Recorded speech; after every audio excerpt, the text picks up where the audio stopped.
নমস্কার বন্ধুরা, তবরা ওয়ার্ল্ডের নতুন একটি ভিডিওতে আবারও তোমাদেরকে স্বাগত জানাই। আজকের ভিডিওতে আমি তোমাদেরকে দাদরা তালের থিওরি বোঝাবো। মানে দাদরা তাল কত মাত্রা, কত কত ছন্দ, কত কত বিভাগ, কেমনভাবে বাজাতে হয়, প্রধান ঠেকা কোনটি, হাতে কেমনভাবে তালি দিয়ে দেখাতে হয়, সমস্ত কিছু আজকের ভিডিওতে আলোচনা হবে। দাদরা তালের প্র্যাকটিক্যালি ক্লাস অর্থাৎ প্র্যাকটিক্যালি ভিডিও আমি দিয়ে দিয়েছি। যারা দেখোনি বা যারা দেখতে চাও তারা দেখে নিতে পারো কীভাবে দাদরা তাল বাজাতে হবে, কেমনভাবে গানের সঙ্গে তোমরা বাজাতে পারবে, আমি সমস্ত কিছু দিয়ে দিয়েছি। তো আজকে শুরু করছি দাদরা তালের থিওরি ক্লাস। আজকের ভিডিওতে আমি তোমাদেরকে বলে দেবো কীভাবে দাদরা তাল হাতে তুলে দেখাতে হবে, কত কত বিভাগ, কত কত ছন্দ, আসল ঠেকা, পুরো পিডিএফ সহ তোমাদের কাছে আমি তুলে ধরছি, দেখতে থাকো। তো বন্ধুরা, আশা করি তোমরা দেখতে পাচ্ছ এখানে লেখাই আছে যে তাল, দাদরা তাল, দাদরা তাল 6 মাত্রা। এই তালের মাত্রার সংখ্যা হচ্ছে 6টি। ঠিক আছে, এই তালের মাত্রার সংখ্যা হচ্ছে 6টি। এর বিভাগ কত? এর বিভাগ হচ্ছে 2টি বিভাগ। এই তালের 2টি বিভাগ রয়েছে। ছন্দ কত কত? ছন্দ হচ্ছে 3 ছন্দ। যখন প্রশ্ন জিজ্ঞেস করবে ছন্দ কত, তখন বলতে হবে 3 ছন্দ, এবং বিভাগ বললে 2টি বিভাগ। এর তালির সংখ্যা কত? তালির সংখ্যা হচ্ছে 1টি। সেটা কখন পড়ছে না, প্রথম মাত্রাতে পড়ছে। আর খালির সংখ্যাও 1টি। এইটি কত মাত্রাতে পড়ছে? এটি হচ্ছে 4র্থ মাত্রাতে পড়ছে। তো আবারও তোমাদেরকে দেখিয়ে দিচ্ছি।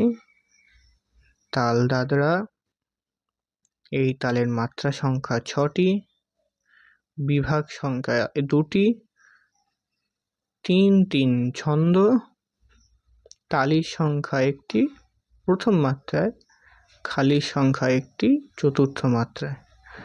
আর সব থেকে গুরুত্বপূর্ণ, মানে এটা একদম স্টার মার্ক, এটা প্রায় সমস্ত শিক্ষক মহাশয়রাই জিজ্ঞেস করে যে এটি সমপদী তাল না বিষমপদী তাল। তখন কি বলতে হয় না, এটি সমপদী তাল। এটা অত্যন্ত গুরুত্বপূর্ণ প্রশ্ন। তো এবার আমি যাচ্ছি মূল ঠেকাতে। দেখো, মূল ঠেকাতে তোমরা দেখতে পাচ্ছ দাদরা তালের ঠেকা। নাচের ক্ষেত্রে কি হয়, ধা ধিনা না তিনা মূল ঠেকা, কিন্তু বাজনার ক্ষেত্রে একটু পরিবর্তন হয়ে ধা 3 তা ধিন ধিন, এটা হয়ে যায় মূল ঠেকা। দেখো এখানে তোমরা দেখতে পাচ্ছ এই যে ধার নিচে এক্স করে যে চিহ্নটা দেওয়া আছে, এটা হচ্ছে সোমের চিহ্ন, মানে এটা হচ্ছে সোম। তালি, এটা হচ্ছে তালি হচ্ছে প্রথম মাত্রাতে। আর আমি বলেছিলাম ফাঁক বা খালি কত মাত্রাতে, না এখানে আমরা কি দেখেছিলাম, ফাঁক বা খালি হচ্ছে 4র্থ মাত্রাতে রয়েছে, 4 নম্বরে রয়েছে ফাঁক বা খালি। তো এখানে কি দেখাচ্ছে, ধা 3 তা ধিন ধিন। তো এই দেখো এখানে আমরা দেখতে পাচ্ছি এই তার নিচে 0 মতো দেয়া ছিল, এটি হচ্ছে খালির সংখ্যা। ওকে, আর দেখো 2টি বিভাগ আমি দেখিয়ে দিচ্ছি। এটা হচ্ছে প্রথম বিভাগ, এটা হচ্ছে দ্বিতীয় বিভাগ। এই বিভাগে কটি ছন্দ, 1 2 3 4 5 6, অর্থাৎ প্রতিটিতে 3টি করে ছন্দ রয়েছে। 1 2 3 1 2 3, বুঝতে পেরেছ?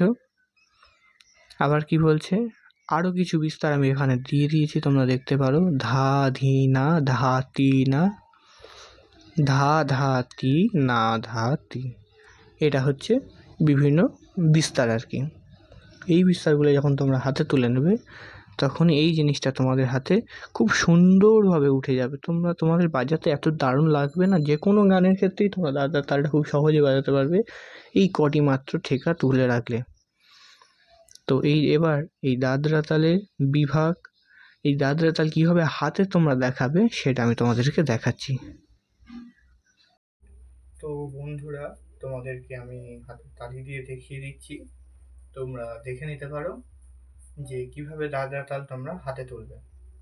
দেখো, ধা ধি না না তি না বা ধা তিন তিন তা ধিন ধিন, যে কোনো ক্ষেত্রে ধরতে গেলে ধা, যেটা সোম বলে, ধা, এটা হচ্ছে ধা, ধা ধি না না তি না ধা। 1 2 3 4 5 6 1। ঠিক আছে, তো ধাটা হচ্ছে সোমে পড়ছে। সোম কাকে বলে না, এই যে তাল দিলাম এটাকে বলে সোম। ধা, এটা হচ্ছে সোম। প্রথম মাত্রাতে কি বলেছিলাম, সোম পড়বে। তার প্রথম মাত্রাতে সোম কেমন ভাবে পড়লো, ধা, ধি না ধি না না। এই যখন আমি হাতটাকে ছাড়িয়ে দিলাম বা হাতটাকে খুলে দিলাম, এটা হচ্ছে খালি বা ফাঁক বলে। 1 2 3 ধা ধি না 4 5 6 4, 4 মাত্রাতে খালি পড়ছে, আমি তোমাদের দেখিয়ে দিয়েছি 4 মাত্রাতে খালি পড়ছে। না তি না ধা। আশা করছি তোমরা বুঝতে পেরেছো। ভিডিওটা যদি ভালো লেগে থাকে, লাইক কমেন্ট শেয়ার এবং সাবস্ক্রাইব করে দিও যদি আমাদের চ্যানেলে নতুন হয়ে থাকে। এবং এর আরো রকমের ভিডিও পেতে, কাহার বা ত্রিতাল, বিভিন্ন রকমের টুকরা, এরকম ভিডিও পেতে আমাদের চ্যানেলটিকে অবশ্যই সাবস্ক্রাইব করে রাখো।